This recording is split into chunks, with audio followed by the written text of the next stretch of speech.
ওই জায়গায় দেখা গেছে 50%-এ চলে আসে, 60%-এ চলে আসে, 65%, এমনকি 40% পর্যন্ত ডিম পারে। তো এটা নিয়ে সমস্যায় পড়ে নাই এরকম কোনো খামারি নাই, কোনো উদ্যোক্তা নাই, খাঁচায় পালেন বা লিটারে পালেন, যেই কোনো ব্যক্তি বলেন, এই ধরনের সমস্যা আপনাদের দেখা দিবে বছরে অন্তত 2বার। এক হচ্ছে শীত, নাম্বার 2 হচ্ছে গরম। আসসালামু আলাইকুম, পেট বার্ড এক্সপিরিয়েন্স এই চ্যানেলে আপনাদের সবাইকে স্বাগতম জানাই। তো আজকের ভিডিওটা আপনাদের জন্য অনেকই গুরুত্বপূর্ণ একটা ভিডিও। তো ভিডিওটা শুরু থেকে আপনারা শেষ পর্যন্ত দেখবেন, ভিডিওটা মিস করবেন না। তো ভিডিওটা হচ্ছে ভাই, শীতকালে পাখির ডিমের প্রোডাকশন কমে যায়। দেখা গেছে 90% প্রোডাকশন বা 95% প্রোডাকশন বা 80% প্রোডাকশন ডিম আপনারা পাইতেন, ওই জায়গায় দেখা গেছে 50%-এ চলে আসে, এমনকি 40% পর্যন্ত ডিম পারে। তো এটা নিয়ে সমস্যায় পড়ে নাই এরকম কোনো খামারি নাই, কোনো উদ্যোক্তা নাই, খাঁচায় পালেন বা লিটারে পালেন, যেই কোনো ব্যক্তি বলেন, এই ধরনের সমস্যা আপনাদের দেখা দিবে বছরে অন্তত 2বার। এক হচ্ছে শীত, নাম্বার 2 হচ্ছে গরম। এই দুইটা সিজনে আপনাদের এই সমস্যাটা দেখা দিবে 100%। তো এটা কি আসলে পাখির সমস্যা না আবহাওয়াগত সমস্যা? তো আমার ব্যক্তিগত অভিজ্ঞতা থেকে বলতেছি, এটা আবহাওয়াগত সমস্যা আছে, প্লাস পাখির যে যত্ন শীতকালে এটা একটু বাড়িয়ে দিতে হয়। তো আমার কথাগুলো আপনারা মিলিয়ে দেখবেন বা পর্যালোচনা করবেন যে আমার কথাটা কতটুকু যৌক্তিক।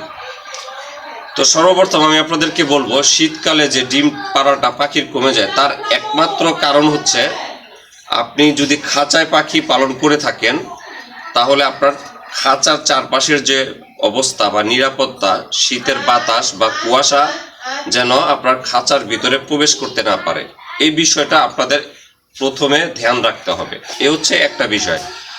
দ্বিতীয় যে বিষয়টা আমি বলবো, 1 স্কোয়ার বর্গ ফিটে আমরা জানি 8টি কোয়েল পাখি পালন করা যায়। তো ওইখানে আপনাদের একটি ডিসি হ্যালোজেন বাল্ব 12 ভোল্ট 5 ওয়াটের একটি বাল্ব ব্যবহার করলে এনাফ। খাঁচার তাপমাত্রা যদি 16-র নিচে নেমে যায়, 16 ডিগ্রির নিচে নেমে যায়, তাহলে কিন্তু পাখির ঠান্ডা লাগবে। ঠান্ডা থেকে পাতলা পায়খানা, পাতলা পায়খানা থেকে আমাশয়, এবং আমাশয় থেকে কিন্তু রক্ত আমাশয়, এটা 100% হবেই মাস্ট। সেক্ষেত্রে ডিমের প্রোডাকশন আরও কমে যাবে। আশা করি বুঝতে পারছেন। এই লাইটগুলো মিনিমাম 16 ঘন্টা জ্বালাবেন, কারণ একটা পাখির দৈনিক 16 ঘন্টা আলোর প্রয়োজন ডিমের জন্য। এরপরে আসবো খাবার ম্যানেজমেন্ট।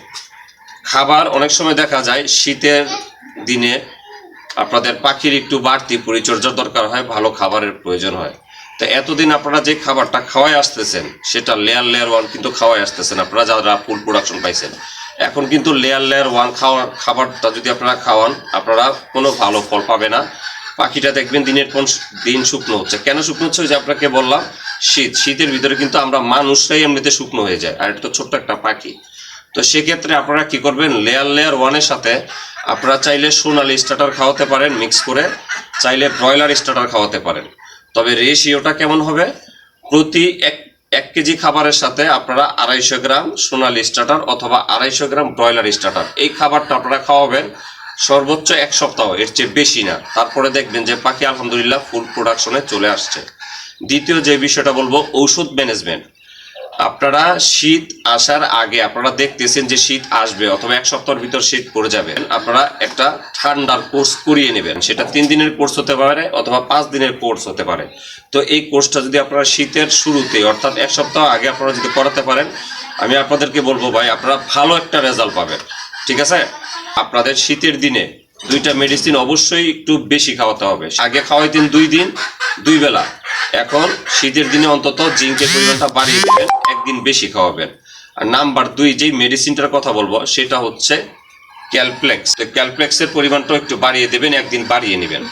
এই 2টা ভিটামিন আপনারা কম্বাইন একটু বাড়িয়ে দিবেন, তাহলে দেখবেন পাখি আবার পুনরায় ডিম প্রোডাকশনে চলে আসছে। আরেকটা কথা সর্বশেষ যে কথাটা বলবো, না বললেই নয়, পাখিকে সবসময় মনিটরিং করবেন যে পাখির ঠান্ডা লাগছে কিনা, পাতলা পায়খানা আছে কিনা, আমাশয় আছে কিনা ইত্যাদি। তো এখন আমার কথাগুলোর সাথে বাস্তব কতটুকু মিল আছে প্র্যাকটিক্যালি আমি আপনাদেরকে দেখাবো। সামনে আসুন। এই যে দেখেন আমার খাঁচাটা, আপনারা কতটুকু ক্লিয়ার দেখছেন জানি না। দেখেন চারি সাইডে কিন্তু আমার সম্পূর্ণ প্রোটেকশন দেওয়া, সম্পূর্ণ প্রোটেকশন দেওয়া। আর এখানে দেখেন কোনায় একটু গ্যাপ আছে, আর এই যে দেখেন এই কোনায় একটু গ্যাপ আছে। এই গ্যাপটা রাখার কারণ কি? এই গ্যাপটা রাখার কারণ হচ্ছে অ্যামোনিয়া গ্যাসের কারণে কিন্তু পাখি মারা যায়, এটা সবাই জানেন। এই গ্যাসটা যেন অন্তত এই দুইটা ছিদ্র দিয়ে পাস হয়ে যেতে পারে, এই জন্য খোলা। এখন খাঁচার ভিতরের অবস্থা আপনাদেরকে দেখাই। আপনারা যদি একটু লক্ষ্য করেন, এই যে দেখেন 12 ভোল্টের কিন্তু একটা হ্যালোজেন বাল্ব আমি লাগাই রাখছি। দেখেন সম্পূর্ণ কিন্তু আলো খাঁচার ভিতরে, আশা করি বুঝতে পারছেন। তো এখানে দুইটা বাল্ব ছিল, একটা বাল্ব অলরেডি কালকে নষ্ট হয়ে গেছে, আমি আজকে আবার একটা লাগাই দিব। তো একটা যেহেতু এটা 3 ফিটের খাঁচা, তাই আমি দুইটা বাল্ব ব্যবহার করছি। ইনশাল্লাহ দেখবেন পাখির শরীরগুলো হিট থাকবে, পাখিগুলো সুস্থ থাকবে, ভালো থাকবে, গরম ফিল করবে। এই ছিল ভাই আজকের ভিডিও। আমি আমার ব্যক্তিগত অভিজ্ঞতা আপনাদের সাথে শেয়ার করলাম, সম্পূর্ণ শেয়ার করলাম। তো ভিডিওটা যদি ভালো লাগে অবশ্যই ভিডিওতে একটা লাইক করেন, ভিডিওটা শেয়ার করেন। আর বর্তমানে আমার এই চ্যানেলের ডেসক্রিপশন বক্সে আমার নাম্বার দেওয়া আছে। যদি আপনাদের কারো কোনো সহযোগিতার প্রয়োজন হয়, মেডিসিন অথবা মাল্টিভিটামিন, পাখির বয়স ইত্যাদি যে কোনো ধরনের প্রশ্ন আপনারা আমাকে করতে পারেন। 100% আমি ওইটার রিপ্লাই দেওয়ার চেষ্টা করব। তো যাই হোক, সবার সুস্বাস্থ্য কামনা করে আমি সুমন আজকের মতো আপনাদের কাছ থেকে বিদায় নিলাম। তো সবাই ভালো থাকবেন, আল্লাহ হাফেজ।